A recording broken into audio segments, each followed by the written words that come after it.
Ma'am, are you really married? X. Excuse me?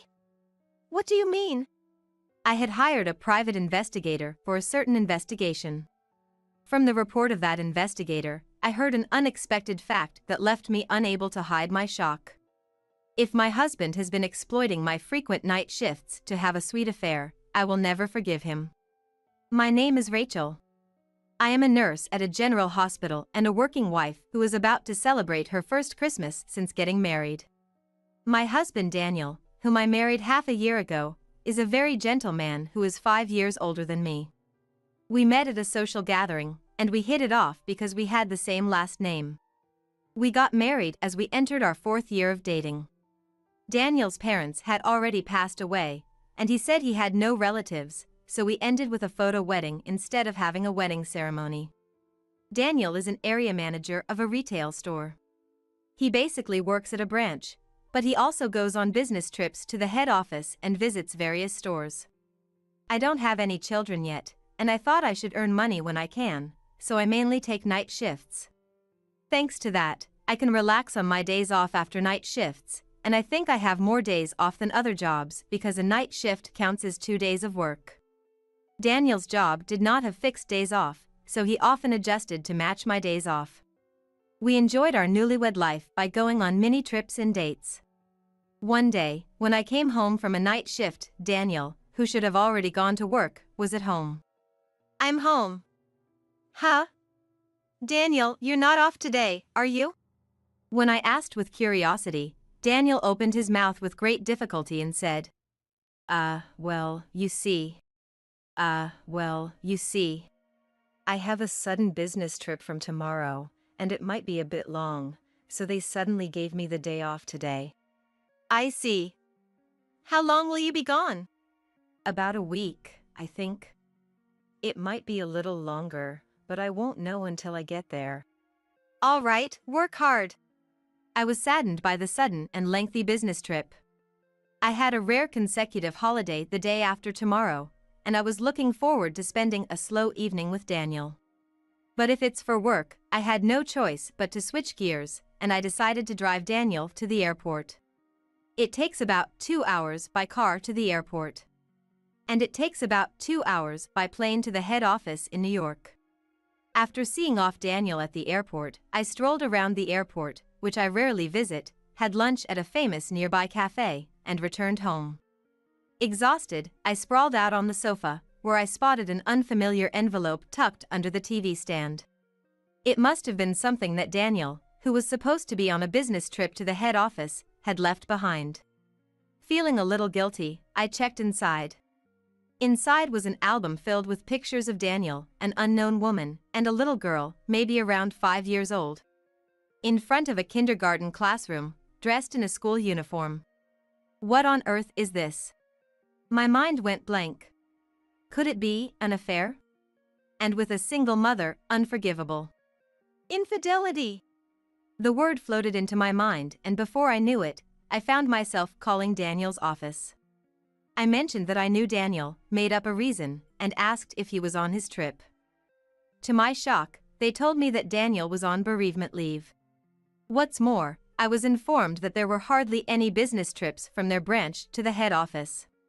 What was going on? Daniel had told me he was away on business, but he was on bereavement leave? I hadn't heard anything about it. He was lying to get time off work, just to meet with the woman and the child in these photos. That was the only conclusion I could come to.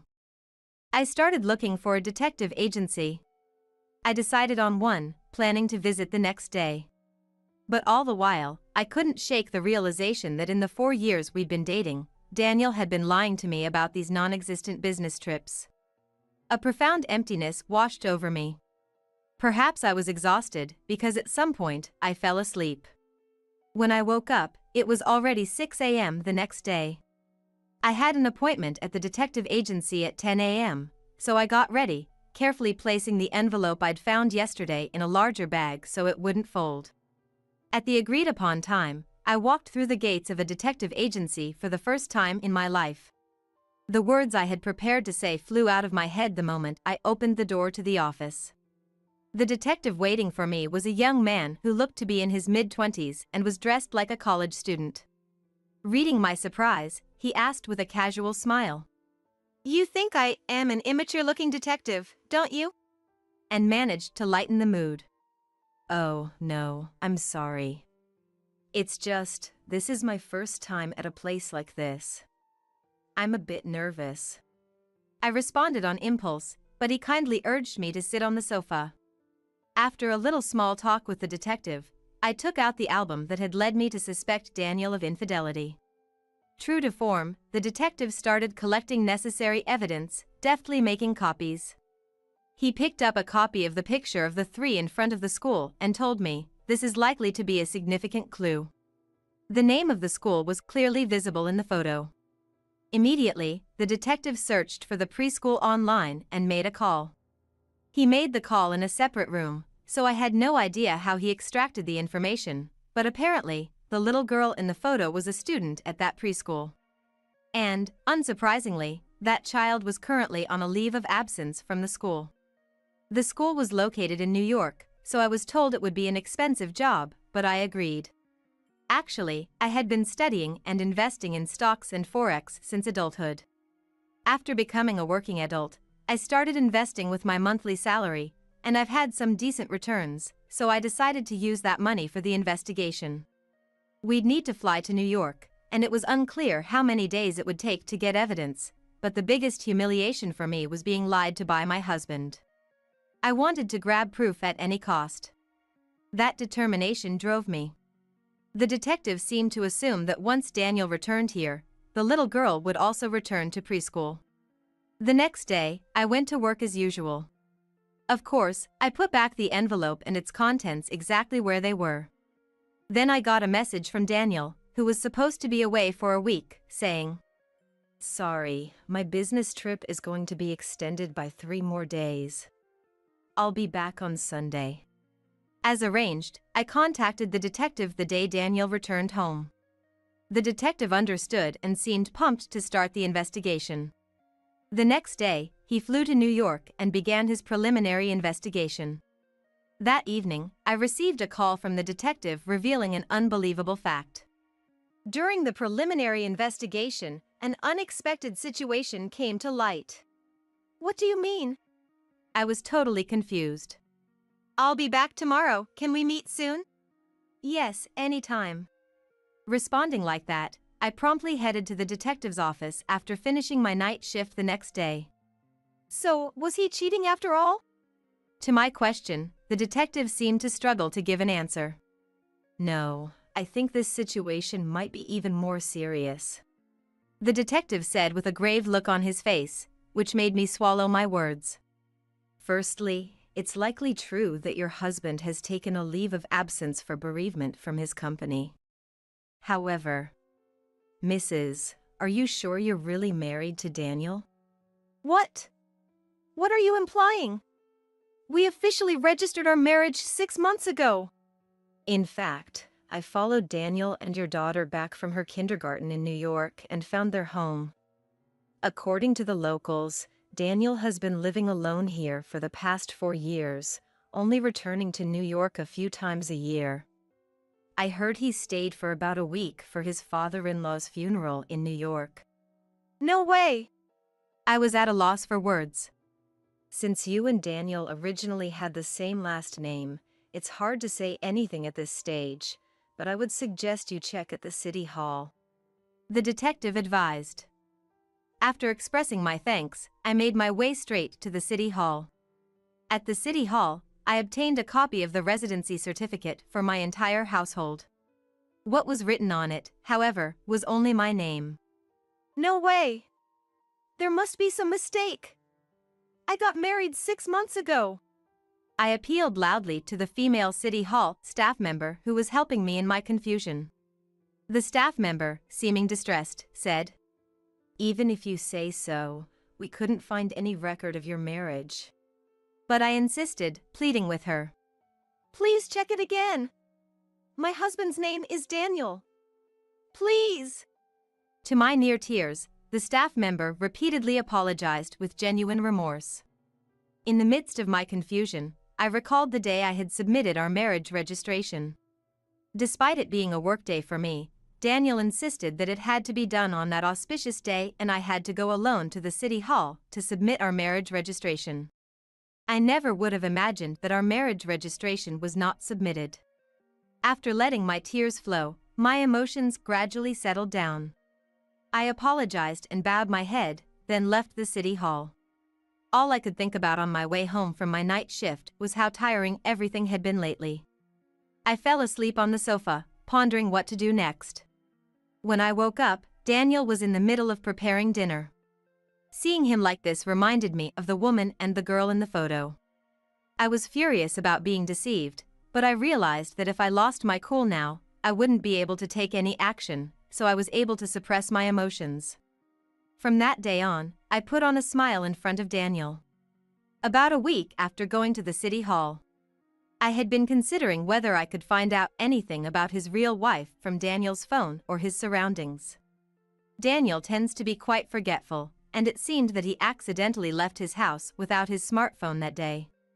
I happened to be off, so I considered delivering it to him, but first, I decided to check his phone.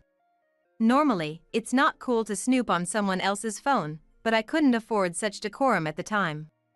Considering the state of my mental health, I felt I had no choice. Daniel occasionally unlocks his phone while voicing the passcode, so unlocking it was easy. From there, I found the contact of a woman with the girl's picture he always talked about as an icon. I immediately called this woman. Around the third ring, a calm and elegant woman's voice answered. "Hello? Who is this?" When I asked, "Are you Mrs. Daniel Smith?" the woman's tone turned puzzled. "Yes, I am, but who are you?" "I'm someone Daniel met at his outstation. It's hard for me to say this, but we are living together now." "So there really is a woman at his outstation. I see.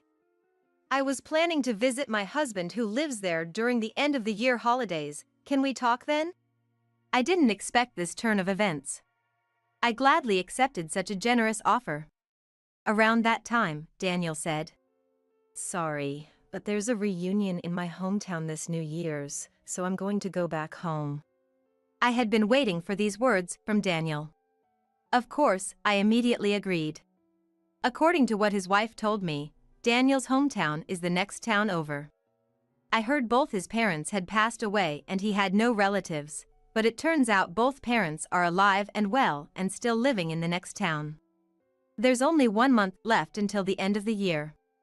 I decided to find a lawyer who specializes in relationships and planned to thoroughly punish Daniel. Until the day of the showdown, I acted as usual with Daniel, but emotionally, it was unbearable. And finally, 1 month later, the day of the showdown arrived.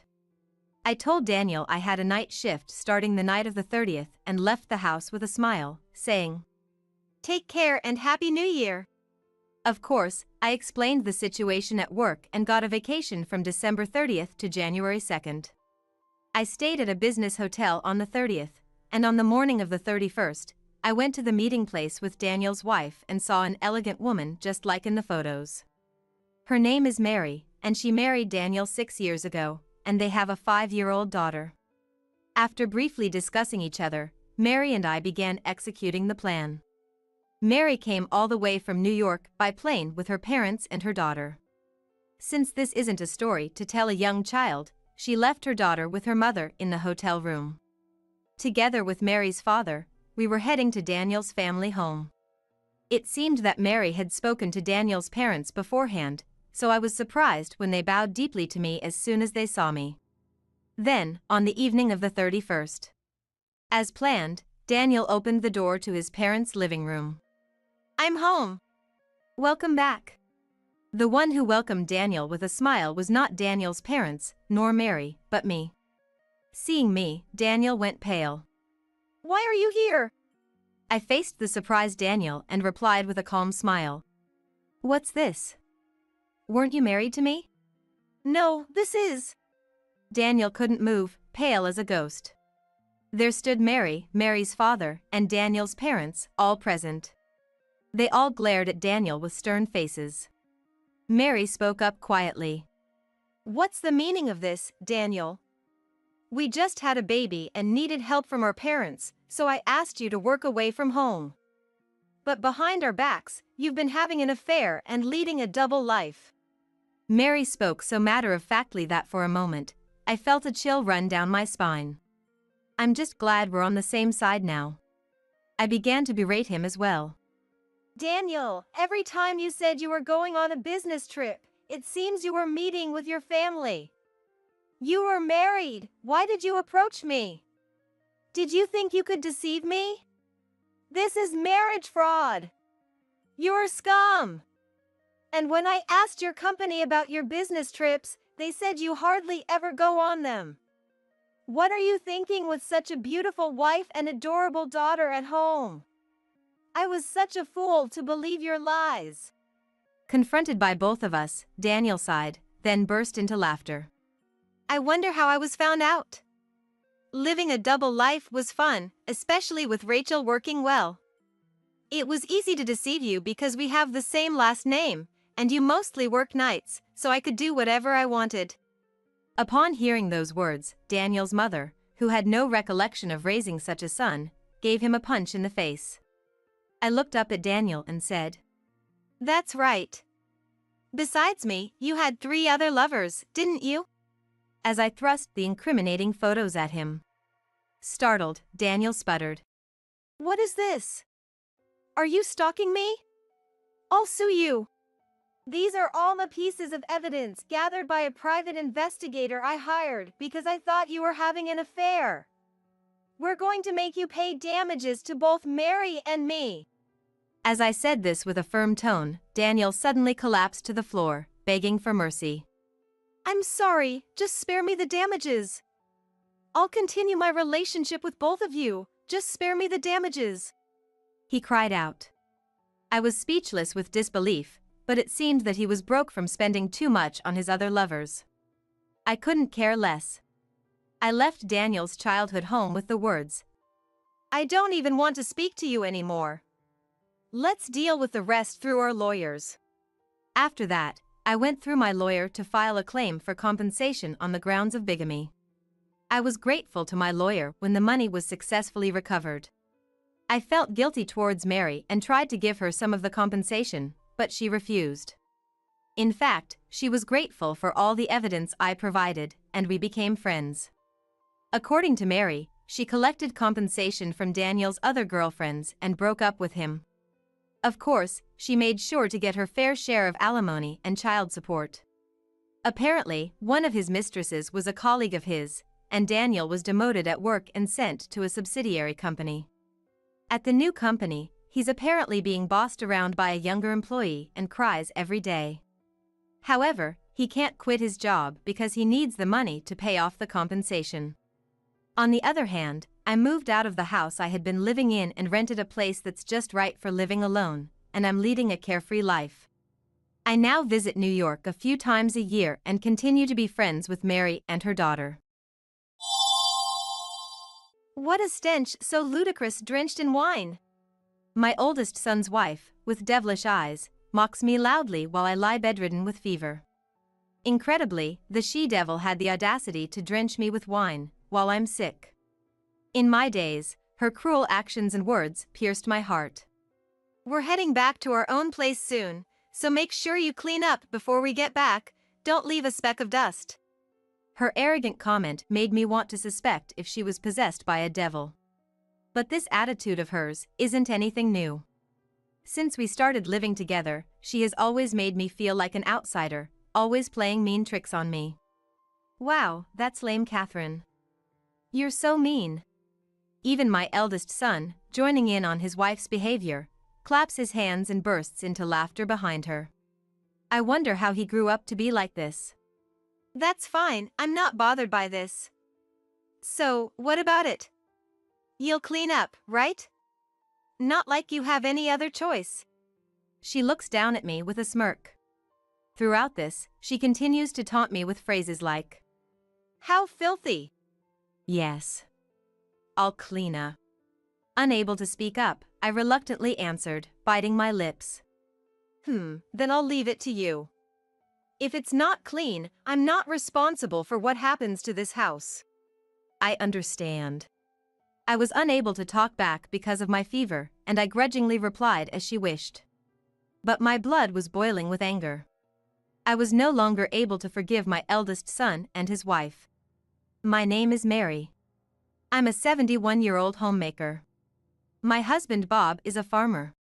He's a bit of a stickler and not much of a talker, but I know he loves his family deeply, and I believe we've built a good relationship over the years as a married couple.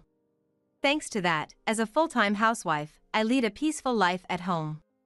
Is what I wish I could say, but I live with my eldest son and his wife. I have 2 children, my eldest son John, who is turning 42 this year, and my second son James, who is 38. John got married late, and he brought his wife, Catherine, home only last year. Catherine seems to be working in a nightclub, and her flashy clothes and hairstyle shocked me at first. She's 40 this year, but she does look younger. She must be leveraging her looks in her work. She and my jobless eldest son, who is still working part-time jobs, seem to be a perfect match. My second son, on the other hand, is still single and works as an office worker. Unlike John, who has an attitude, James is a gentle and kind child. I sometimes worry that he might not be popular with girls because he's too kind, but that's also one of James's charms, so I want him to stay that way. Being blessed with 2 children, I wish I could say that my life was smooth sailing, but my peaceful life is now threatened by my eldest son and his wife. All this started from the moment I met my eldest son's wife. 1 year ago, Catherine, my eldest son's wife, came to our house for the first time. At that time, my husband was out at a gathering with neighboring farmers, and I was alone at home. To begin with, John hadn't said anything about getting married, so I was surprised when he suddenly said, "I'm bringing my girlfriend home today." Furthermore, when I asked for more details, Catherine was not just a girlfriend but someone he had already married a month ago. I was dumbfounded and scolded my eldest son, who had registered their marriage without even telling me about it. "You should have at least brought her to greet us before getting married, right? Have you even met her parents? When did all this even happen?" "Oh, give me a break. I'm not a kid. I don't need to consult my parents for everything. Stop nagging me." Looking at my eldest son's condescending attitude, as if he was belittling me, I wondered where I had gone wrong raising him. As for parenting, I've done about the same for both John and James, so it's surprising that they turned out to have such different personalities. Anyway, please get your life sorted here on out. Now, I don't even know how to greet your wife's parents. Yeah. I was slightly annoyed at the nonchalant tone in his response, as if he wasn't taking me seriously at all. But I swallowed my anger, knowing that it would get us nowhere if we kept arguing. As planned, John's wife came to our house later, immediately shouting, "Wow, this house is so cramped." Indeed, our house is not spacious. We bought this second-hand house 35 years ago, did some interior remodeling and started living here.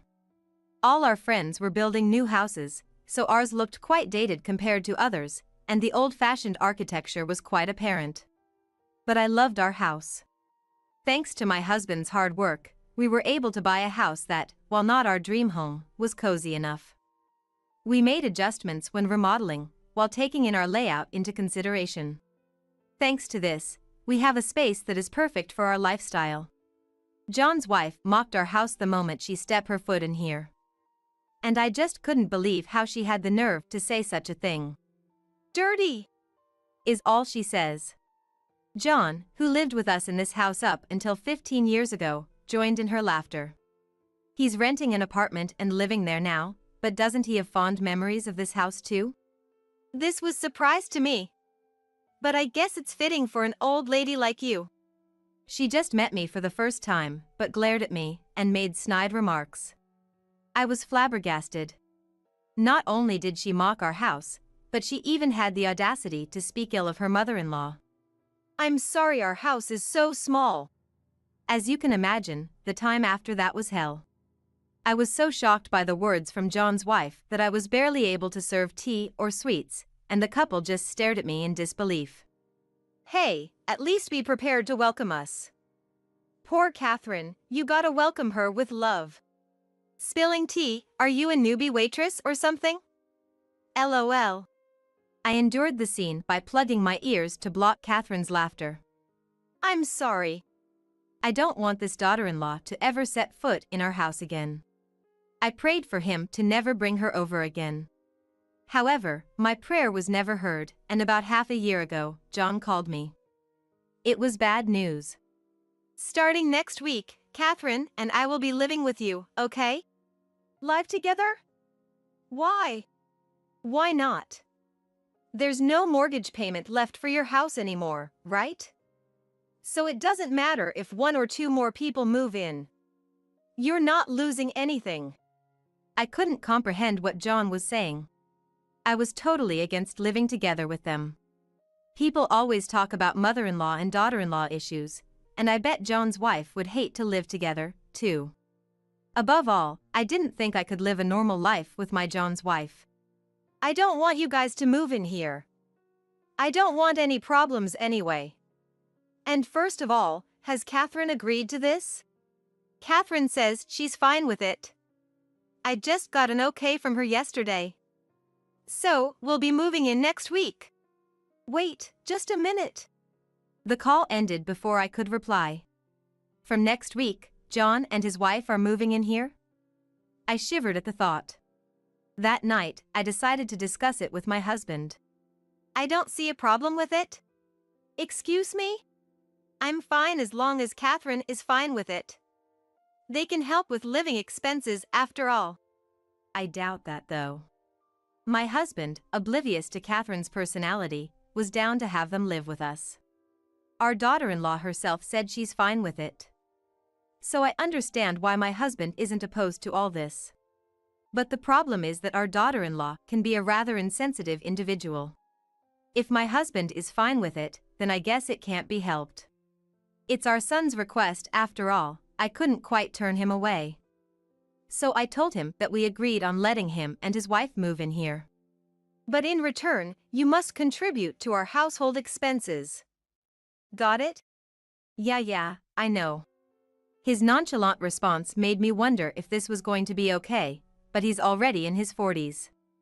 I shouldn't have trouble having him pay for our expenses. And so, half a year ago, my eldest son and his wife moved in with us. At first, contrary to my fears, both of them were quiet and kept to themselves. I was fed up with how they barely helped around the house, but seeing my son go to work during the day and his wife doing the same at night, I refrained from meddling. However, both my son and his wife were living on opposite schedules, and I wondered how they managed to keep their marriage going. But it wasn't my place to pry into their business. While they stayed with us, the couple hardly ever talked to my husband.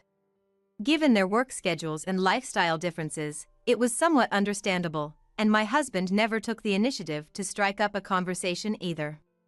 And like that, the first month passed without any major issues. It was around this time that I approached my son about our living expenses. Living expenses? You can't seriously think I have that kind of money. What?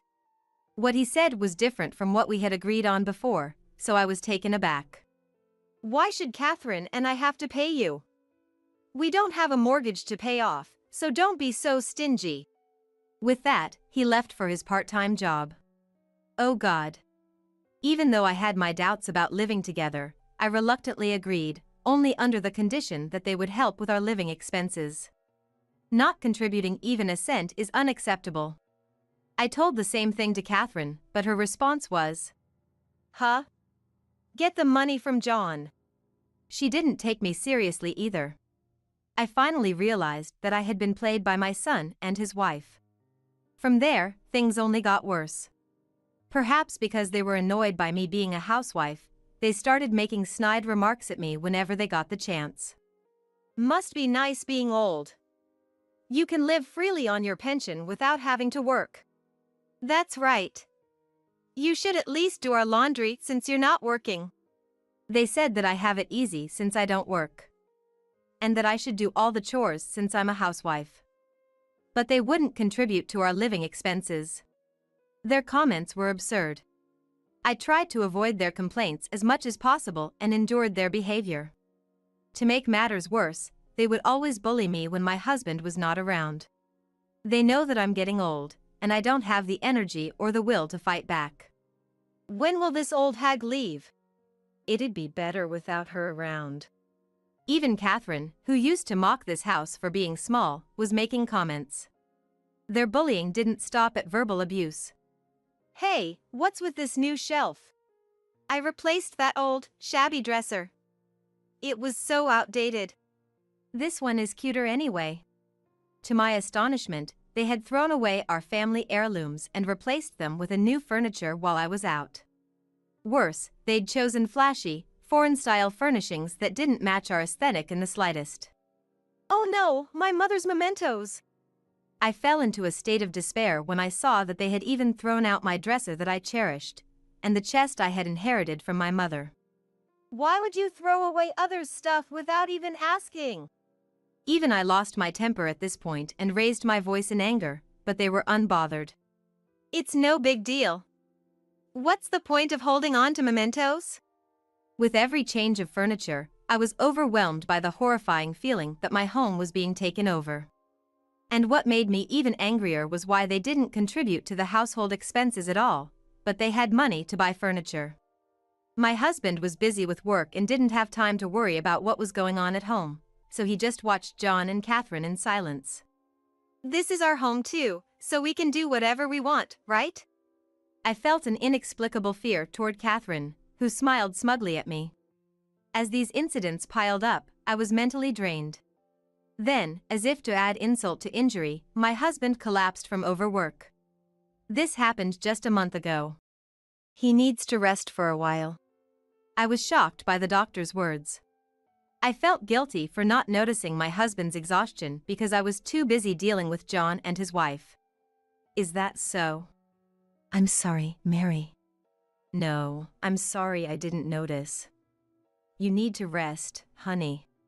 I'll be back as soon as possible. My husband said that, but his condition didn't improve much, and a month has passed since then. As expected, the harassment from John and his wife worsened while my husband was away. They broke dishes, pushed me from behind and made me fall.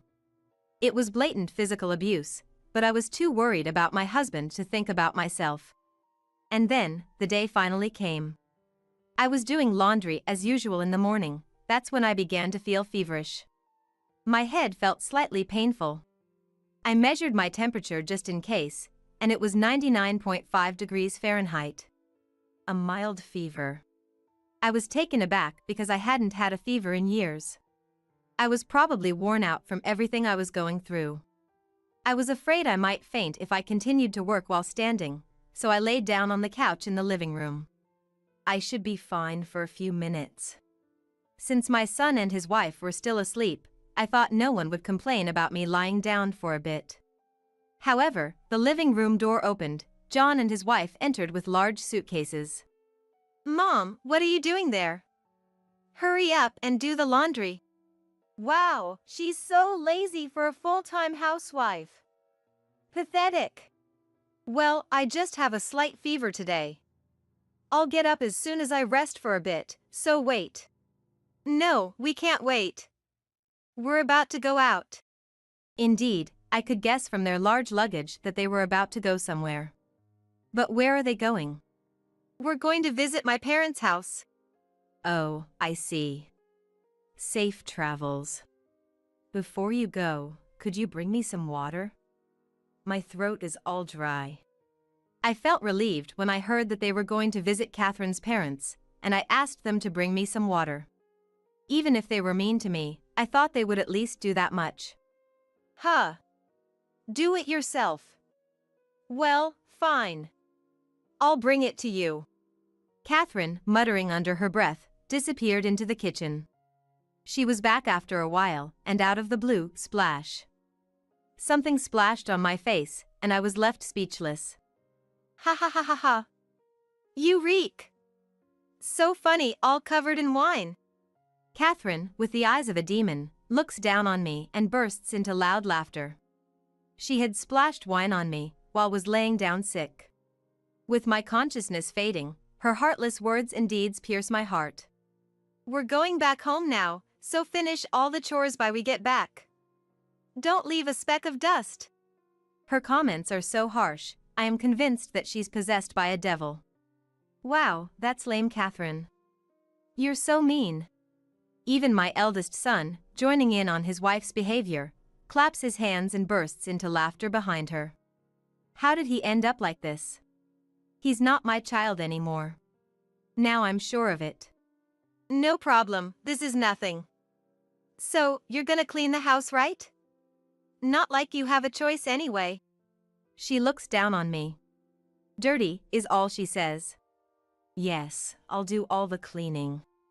Unable to fight against her, I replied, biting my lips. Humph, the house better be cleaned by the time we get back. If not. Okay. I was down with fever, so I reluctantly agreed to her. But deep down, my blood was boiling with anger. I couldn't forgive my eldest son and his wife anymore. Catherine, who had splashed wine on my face, hastily left the house with John. The bitter frustration and the strong smell of wine made me grimace. But my condition only worsened as time passed, and I couldn't even get up to wash my face. Lying down unable to do anything, right when my consciousness began to fade, I heard the front door open. I'm home. The familiar voice made me open my eyes in surprise. Honey. Mary! What happened? My husband, seeing me lying weakly on the sofa, immediately rushed over to me. What's this smell?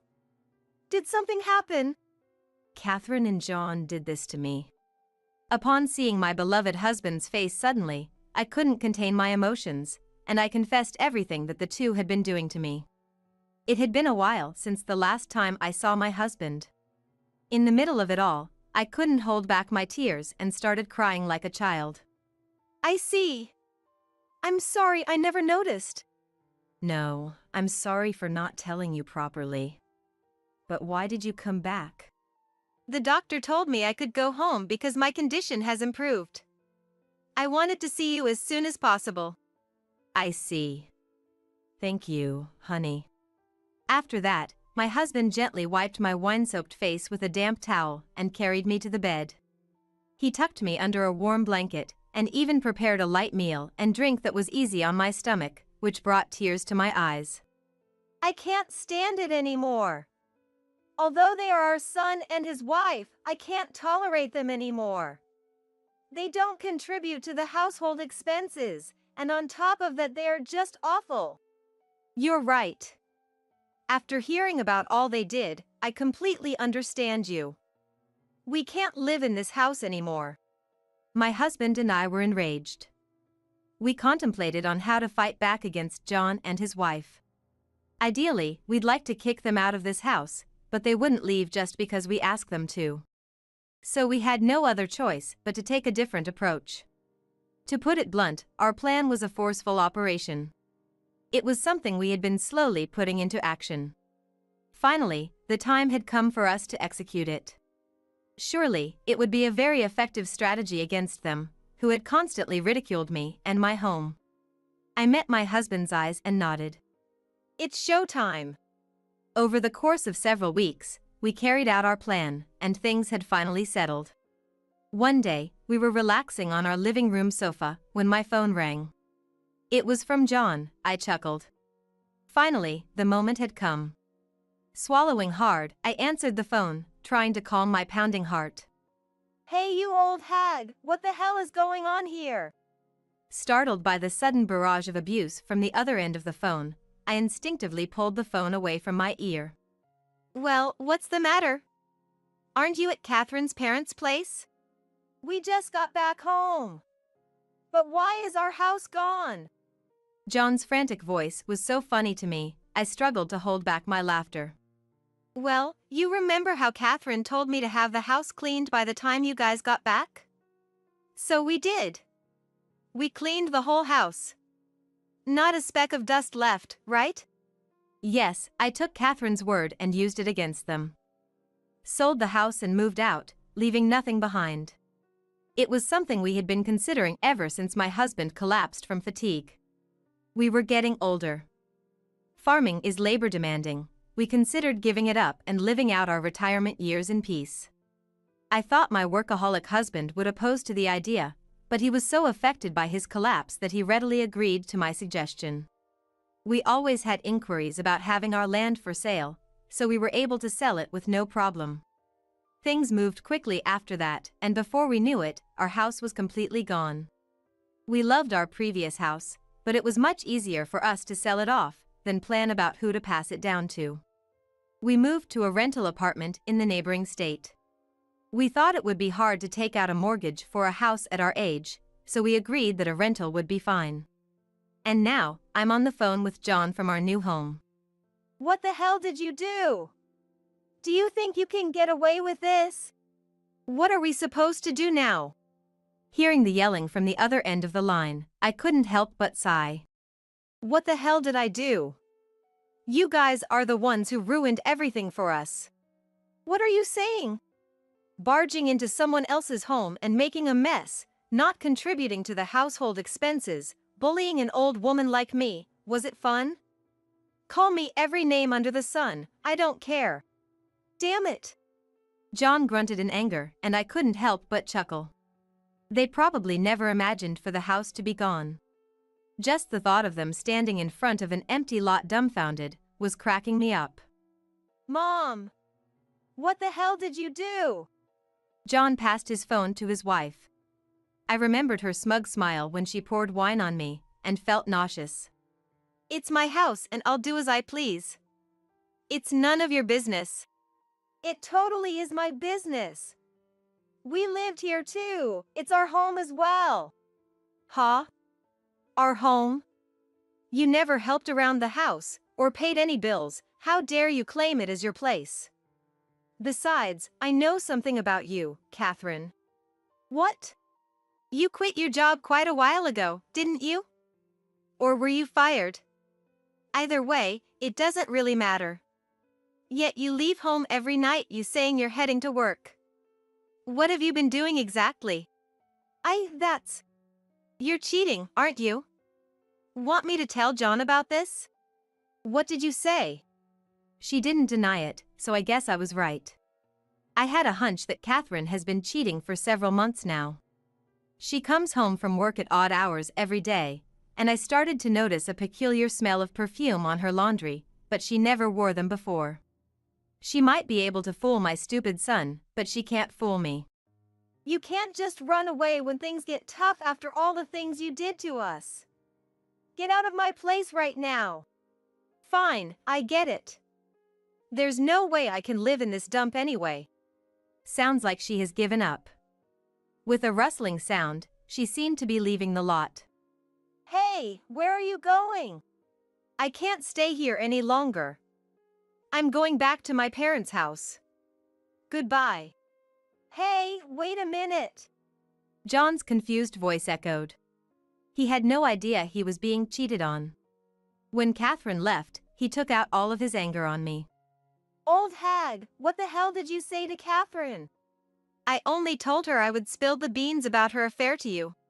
What? The way my John fell apart after that was terrible.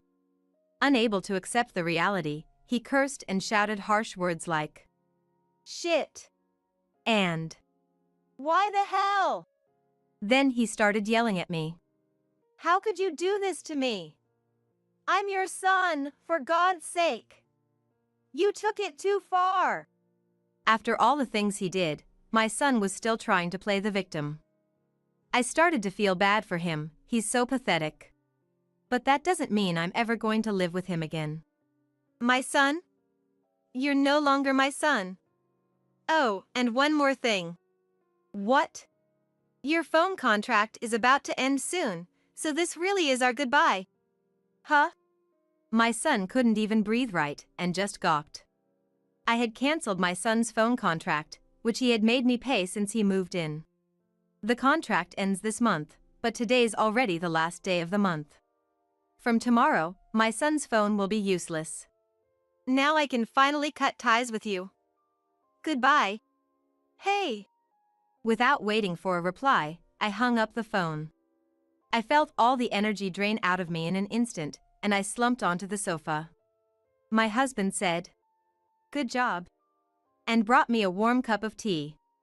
Finally, I can sever ties with my eldest son. Just thinking about it seemed to heal all the hardships I had gone through. A week later, our intercom rang. I went up to check the intercom screen and saw my second son. The screen lets us see who's at the door without even leaving the comfort of our living room. Hey, Mom, it's been a while. Well, if it isn't James. So nice of you to visit us. Come in. As I reached to press the open button for the door, a gruff voice suddenly commanded, Move it. Finally found you, old hag. Open up now. To my surprise, John popped up, even though we never gave him our address. I wondered if he hired a detective or something. Open up? I bet you're just here to try and steal some money. Just leave right now. Ha, keep talking like that and you'll see what will happen to this guy. John took out a blade that looked like a knife from his pocket. The sight made me shriek in fright, but I was more worried about James being in danger. I needed to do something quickly. Bro, what are you doing? You've been looking down on me. An office worker, you said. You make me sick. Bro, aren't you ashamed of yourself? Leeching off of Mom and Dad's money, living like a parasite. You son of a... Oh no, James is in trouble. Just when I blanked out in fear, I heard the blaring sirens of a police car, followed by the sound of heavy boots approaching. We're arresting you for attempted murder. Come with us.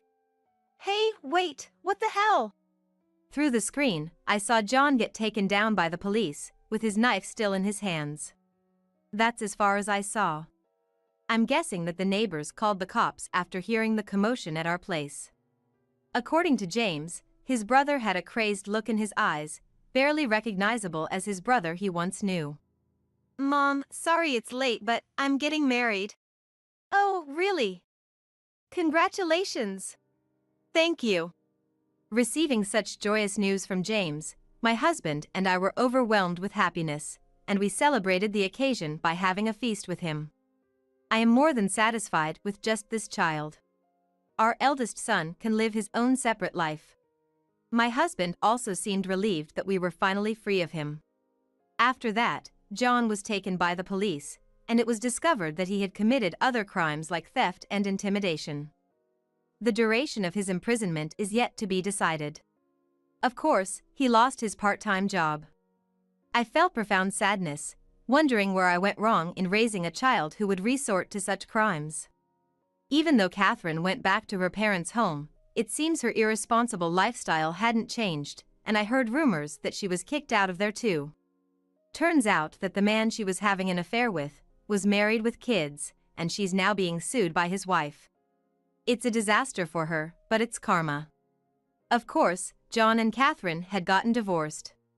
I have stopped thinking about John, and I'm moving on, heading towards a new future in our new home. Mom, this is Rachel. She works as a pharmacist at a pharmacy near my workplace. Hello, mother-in-law. Nice to meet you. Rachel, nice to meet you too.